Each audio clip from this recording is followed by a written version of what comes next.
Here's a demonstration on how a Kelly Kettle works. It's a good friend of ours in the woodlands, especially winter when it's freezing cold and you're ready for a brew. So here we are. It comes in this nice bag.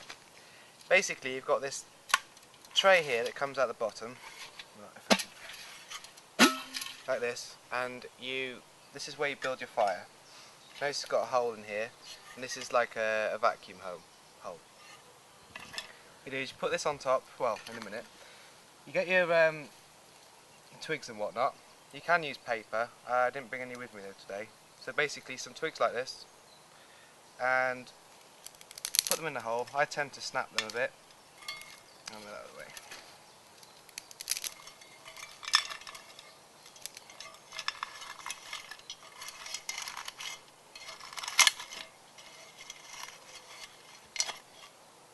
Put the smaller ones in the bottom, and then sort of gradually work the way up to bigger size ones.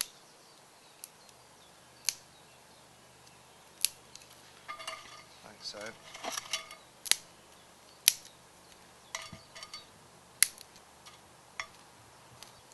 What you must remember when putting the water in, what you do is, it's got a hollow entrance here, and inside is a thin film where you put your water in here, and this acts like a chimney that goes through the hole here. The air gets sucked up here, and it causes the wood to start burning really quickly. Heats up really quickly, and because it's only a thin film of water, it gets hot quick. So basically, make sure you put your water in before you light the fire, because if this gets hot and you put cold water in, then it's going to cause your the aluminium welds to fracture, and you'll just have leaking water everywhere. So put your water in.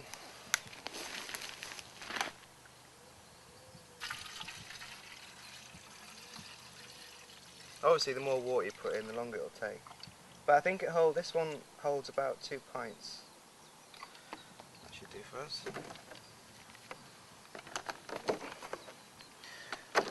And then what does help is if you face the hole, this hole, in the way the wind's blowing, because it helps put a gush of air through. And then basically, I think it's blowing that way, just have a go lighting it.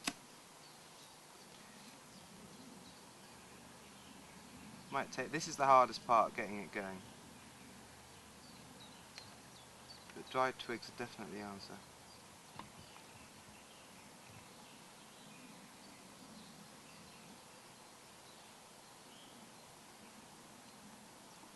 There we are.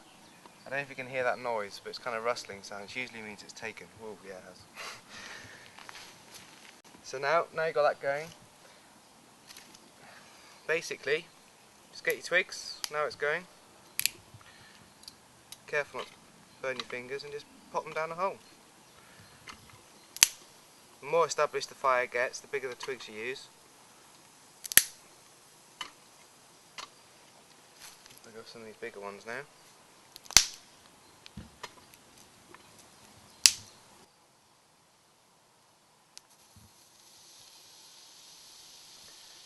But you can do as well, to give it a helping hand, if it doesn't seem to be going as quickly as you like, you can always just give it a blow in the hole.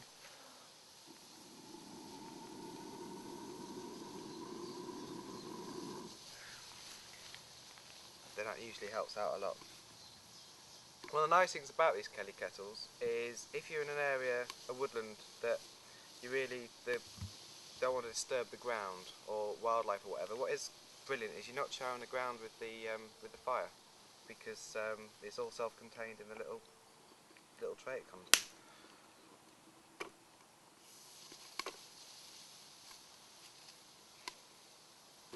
So yeah, now's the bit. It's going to boil any second now. You can hear it sizzling away. You've got to be quite quick about taking it off, so you can see the flames are quite large. There we go.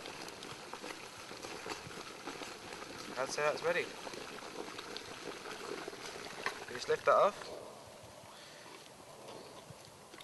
You want to keep it warm for a second. You put the cork in once it's boiled, keep the heat in, and that'll stay warm for quite a while.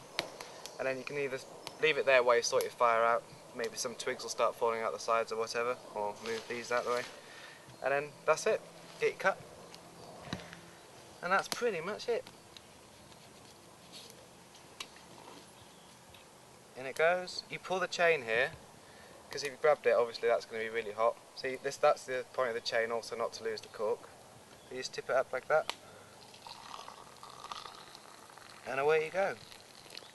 And then there you've got a nice little fire that's either ready for embers for a campfire, for the evening meal, or a brash pile if you've got a big pile of brash you need to burn if you've been cutting all day. And you've got some embers already there. Or you can just leave it to burn out and then put it away. So that's it.